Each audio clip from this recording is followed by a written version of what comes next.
Remakes are all the rage right now. Remakes of games from the 90s, remakes of games that came out 5 years ago, and remakes of everything in between. More remakes than you could possibly need. But this one has something a bit different about it, mainly that we don't know what game it is a remake of. But is the remake of the end of the greatest RPG of all time a uniquely special experience, or is it just another cash grab remake?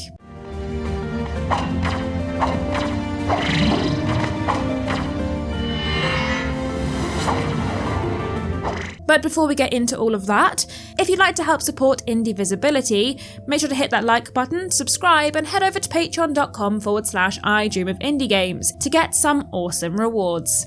The first thing I need to tell you about the remake of the end of the greatest RPG of all time is the entire title is a total lie. This isn't a remake, and it is also not an RPG. It is, instead, an incredibly self-aware satirical puzzle game that is all about the remake trend, nostalgia, and how we remember the games we played as children. And I've got to be honest, I loved it. The small team over at CoinDrop Games have created something unique, quirky, and full of the most ridiculous amount of interesting puzzles, clues, and general nonsense. For the sake of time, I shall refer to the game as Greatest RPG for the rest of the review, because while I think the name is fab and funny, I simply cannot be bothered to say it over and over. Greatest RPG throws you into the unnamed fake SNES RPG as you enter the final swathes of the game, fully stocked with ridiculous items, including but not limited to a swordfish, a dog gun,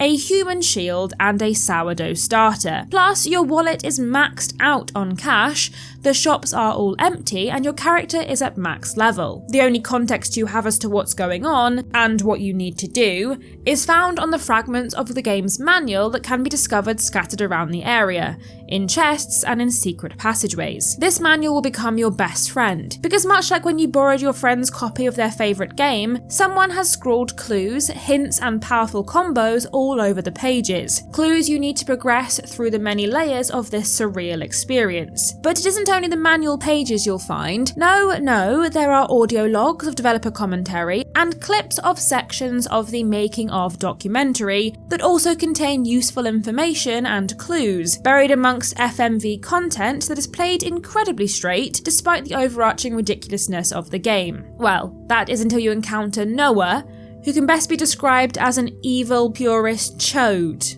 Can I say that? Well, I've done it now. The puzzles are clever, asking you to piece together various notes, use console commands, and investigate everything the game throws at you, as each iota of information can lead you to the next part of the game. There was only a few times I felt the puzzles were confusing, or I worried I'd not found the necessary information, most prominently towards the end of the game, where I had to fight an enemy using vertical attacks, and despite my best efforts, I could not for the life of me figure out how to do that. Oh, and when I say the game has layers, I mean it. As not only do you need to solve the puzzles in the game world, but once you log off, there is a whole other simulated world to explore, with doors that will only unlock once you've figured out the correct codes. Be that from information in the manual, comparing stills of documentary footage to source answers, or just by playing more of the RPG so you can discover its secrets. Within the RPG, you'll meet our hero's companions, all of whom have their own skills and powers that'll help you obliterate the enemies in your path, which require you to rummage through the manual to figure out how to beat them, what attacks deal the correct damage, and what hints our previous players have left for us. But it is in these companions that the big questions of the game are explored. What is more important?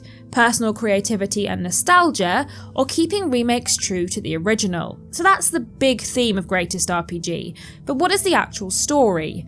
Well, I almost don't want to tell you, which has been my biggest struggle throughout this entire review. If I tell you too much, you'll lose the joy of discovering the absurdity of the narrative, the uniqueness of the twists and turns, and quite how much there is to do. But I will give you a few pieces of story info. This is a review after all. Two friends, who grew apart after their time playing this mystical RPG, reunite in college when they find themselves both working on the same project, which they decide to complete together by remaking their favourite RPG. But when that all sounds a bit too challenging in the time frame, they resolve to recreate just the ending, and thus our game is born. But as with all creative endeavours, especially those unlicensed, our creators take a few creative liberties, which not only pisses off the purists, but also breaks the game, causing glitches, gaps into the dev room, and saves that only become available once you've broken through to older versions of the game. Our journey through layers of game all lead us on a quest to discover what the greatest RPG of all time actually is, and if this remake is a fair retelling of its story. But don't worry, the whole thing is only 4 to 6 hours, so you've not got to wait too long to figure it all out. Every minute of this game is choreographed to a T. Nothing happens by accident. The game even crashes, bugs out, and glitches on purpose, adding yet more goofy touches that have been created so carefully that it almost boggles the mind how well done this game is, especially when so much of it is tongue-in-cheek. The RPG sections are accompanied by an old chiptune soundtrack, giving you all those good SNES tingles, and with every audio or video log you find,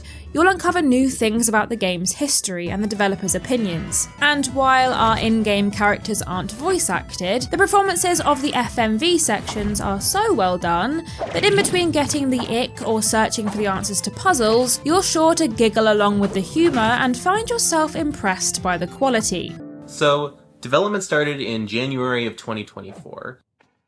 The original game was something that Jacob and I had bonded over as kids. In fact, it was probably the only thing we had bonded over as kids. Much like every other aspect of the game, the visual design is distinct in every facet of what the greatest RPG has to offer. They've perfectly recreated the charm and style of an old school adventure, with colourful characters, distinct locales, and a pretty hefty amount of enemies to battle through. Then, of course, you've got the fantastically illustrated and cleverly designed manual, where puzzles are disguised so well that each page looks to have been rescued from somebody's attic, complete with damaged pages that I can only assume happened because two kids couldn't agree on who got to hold it. The FMV segments, whilst ridiculous in places, are also well shot and placed into the RPG, if purposely a little silly goofy here and there. Like I mentioned earlier, the game glitches and crashes, but not by accident. What may first appear to be a sign of the game not being polished was always carefully orchestrated by our developers, which I personally think is incredibly funny. We've seen remakes and remasters that are just total crap, full of bugs, glitches and crashes, and that's just the Nightmare GTA trilogy. But what these guys have done is create something that not only pokes fun at those games, but also does it whilst running incredibly well. The remake of the end of the greatest RPG of all time